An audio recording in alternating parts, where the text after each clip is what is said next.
A short story by W. W. Jacobs. The Monkey's Paw. Without, the night was cold and wet, but in the small parlor of Lakesnam Villa the blinds were drawn and the fire burned brightly. Father and son were at chess, the former, who possessed ideas about the game involving radical changes, putting his king into such sharp and unnecessary perils that it even provoked comment from the white-haired old lady knitting placidly by the fire. "Hark at the wind," said Mr. White, who, having seen a fatal mistake after it was too late, was amiably desirous of preventing his son from seeing it. "I'm listening," said the latter, grimly surveying the board as he stretched out his hand. "Check. I should hardly think that he'd come tonight," said his father, with his hand poised over the board. "Mate," replied the son. "That's the worst of living so far out," bawled Mr. White, with sudden and unlooked-for violence. "Of all the beastly, slushy, out-of-the-way places to live in, this is the worst. Pathways a bog, and the roads a torrent. I don't know what people are thinking about. I suppose because only 2 houses on the road are let, they think it doesn't matter." "Never mind, dear," said his wife soothingly, "perhaps you'll win the next one." Mr. White looked up sharply, just in time to intercept a knowing glance between mother and son. The words died away on his lips, and he hid a guilty grin in his thin gray beard. "There he is," said Herbert White, as the gate banged loudly and heavy footsteps came toward the door. The old man rose with hospitable haste, and opening the door, was heard condoling with the new arrival. The new arrival also condoled with himself, so that Mrs. White said, "Tut, tut," and coughed gently as her husband entered the room, followed by a tall, burly man, beady of eye and rubicund of visage. "Sergeant Major Morris," he said, introducing him. The sergeant major shook hands, and taking the proffered seat by the fire, watched contentedly while his host got out whiskey and tumblers and stood a small copper kettle on the fire.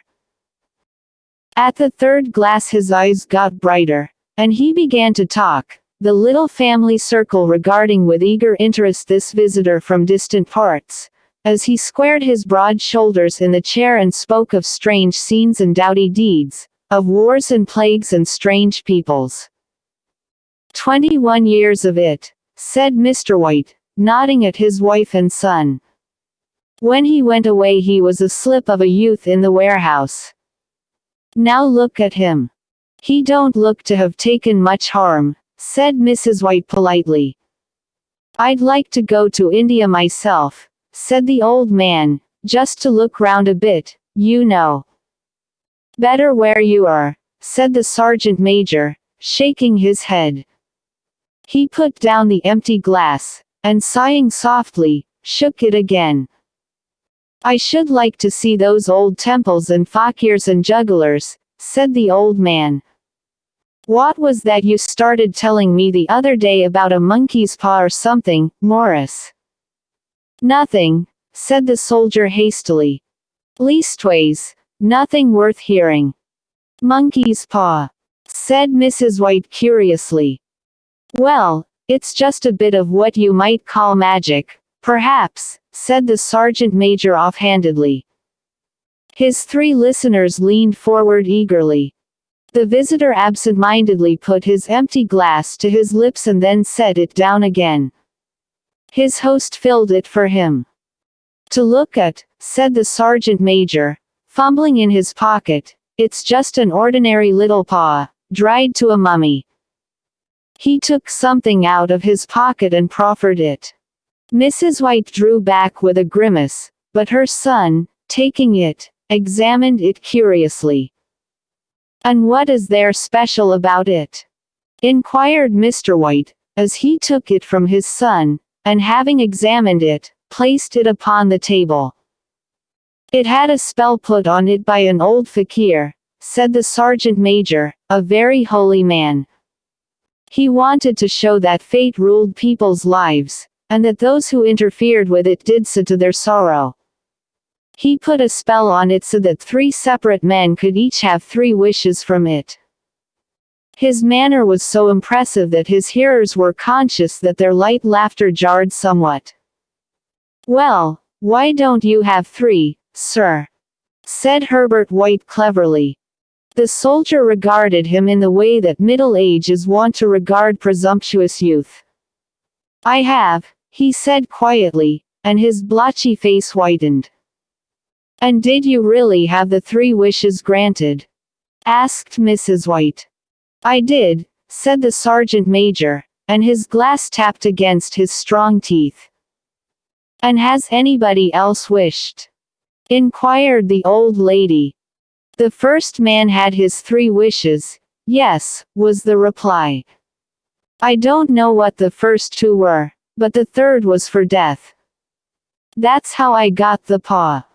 His tones were so grave that a hush fell upon the group. "If you've had your 3 wishes, it's no good to you now, then, Morris," said the old man at last. "What do you keep it for?" The soldier shook his head. "Fancy, I suppose," he said slowly. "I did have some idea of selling it, but I don't think I will. It has caused enough mischief already. Besides, people won't buy. They think it's a fairy tale. Some of them, and those who do think anything of it want to try it first and pay me afterward."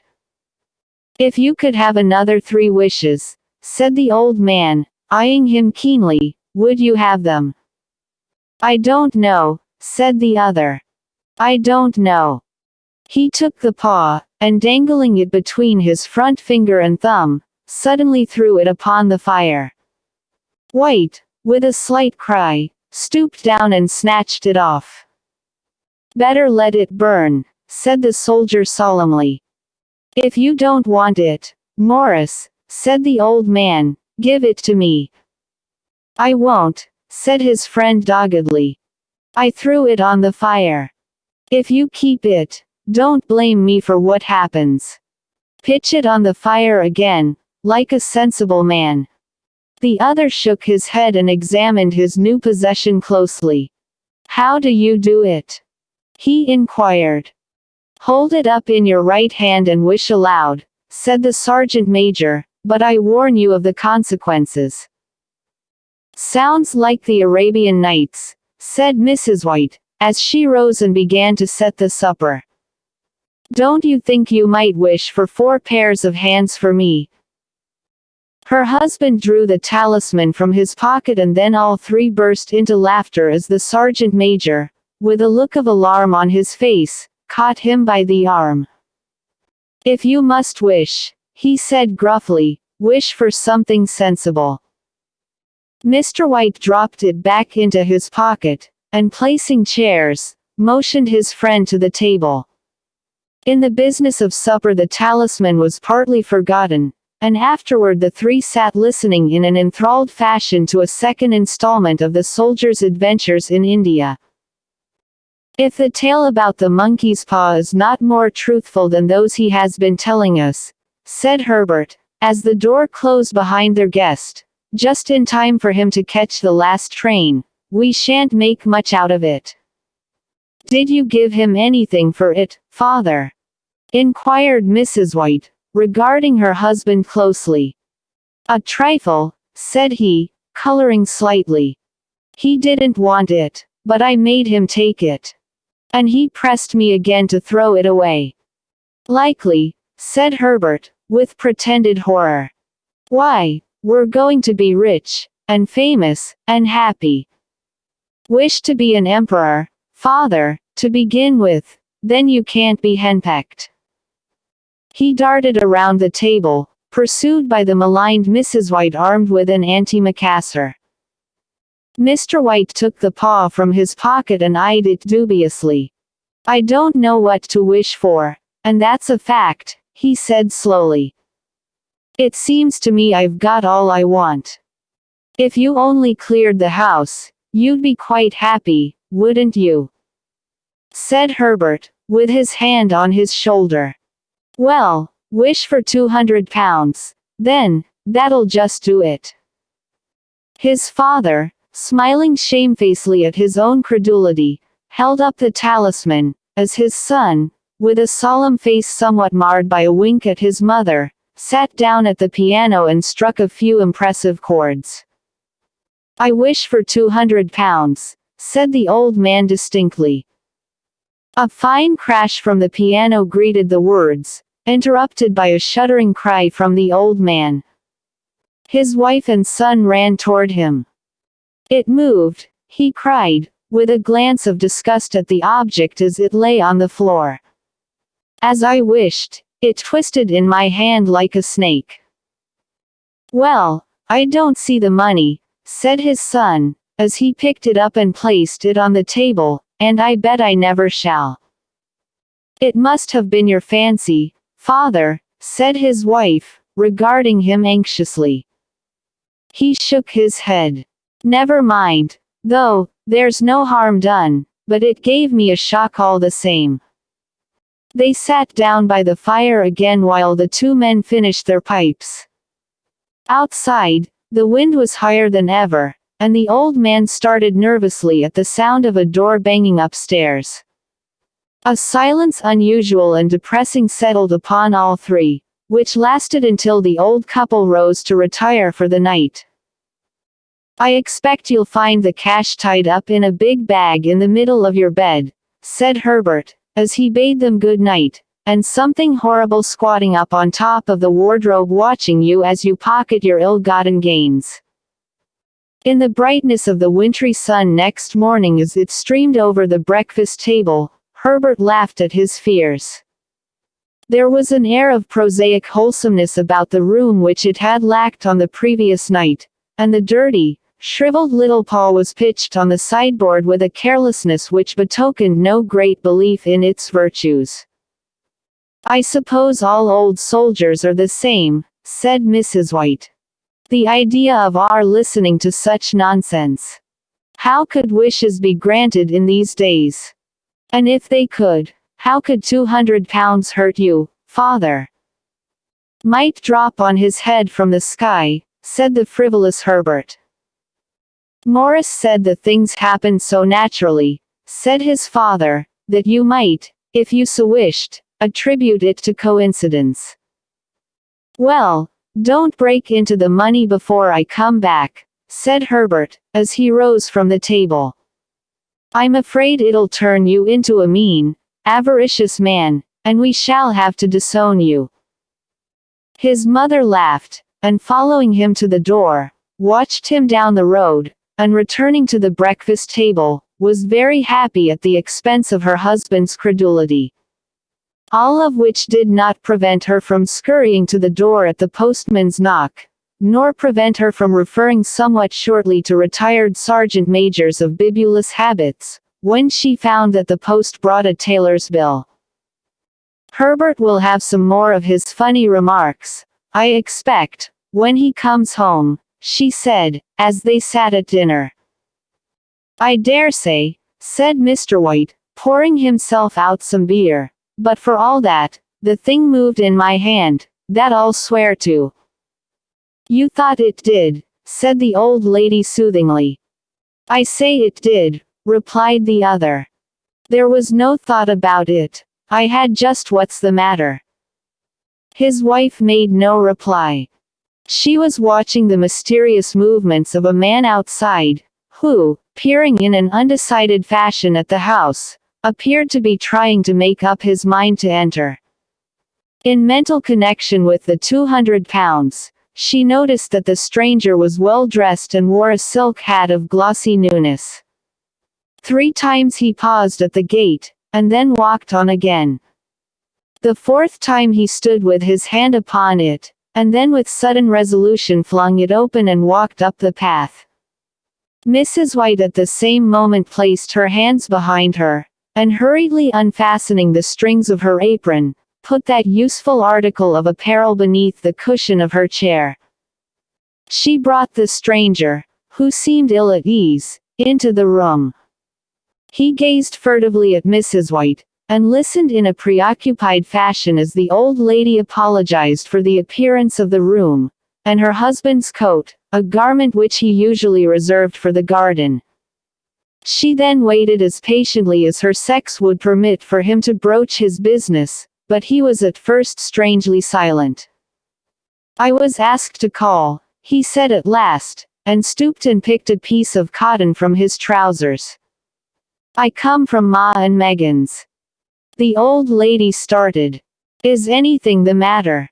she asked breathlessly. "Has anything happened to Herbert?" "What is it? What is it?"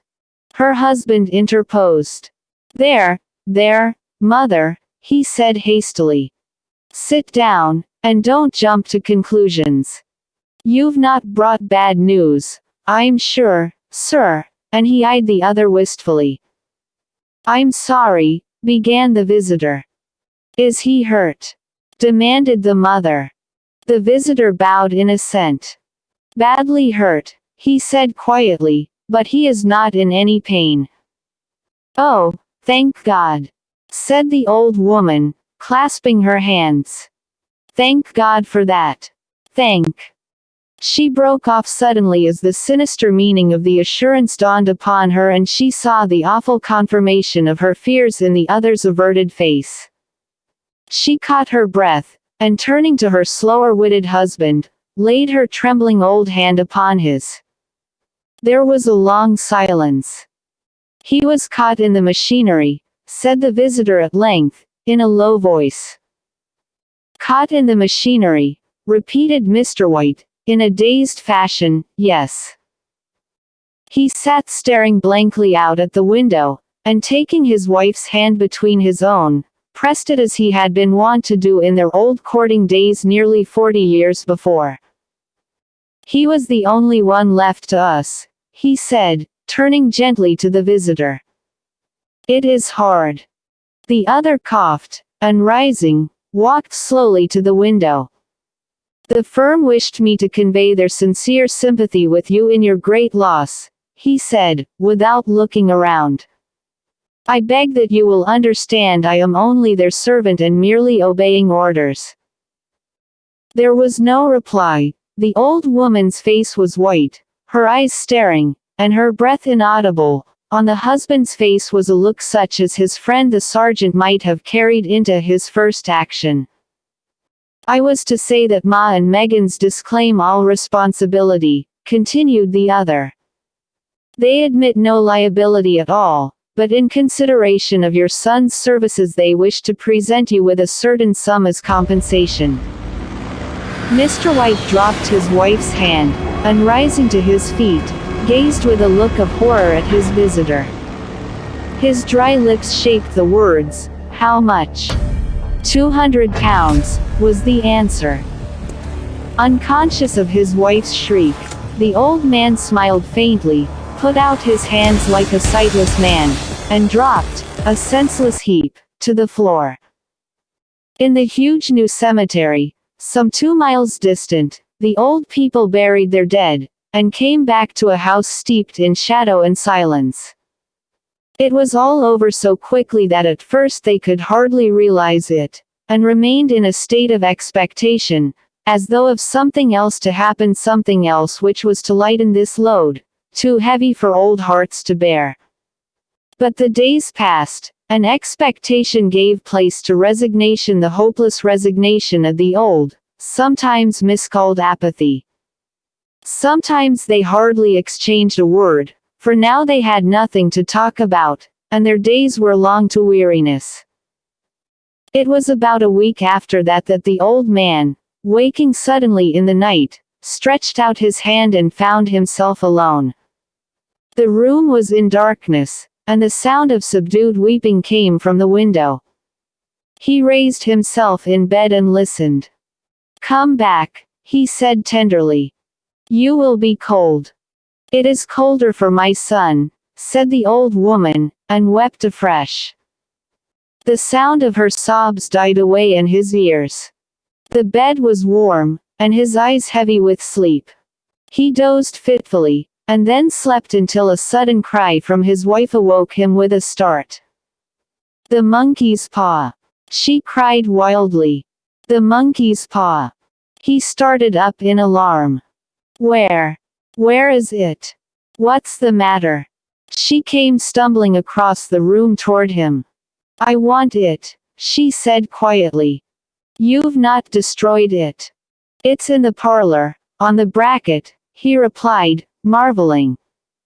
Why? She cried and laughed together, and bending over, kissed his cheek. I only just thought of it, she said hysterically. Why didn't I think of it before? Why didn't you think of it? Think of what? He questioned. The other 2 wishes, she replied rapidly. We've only had one.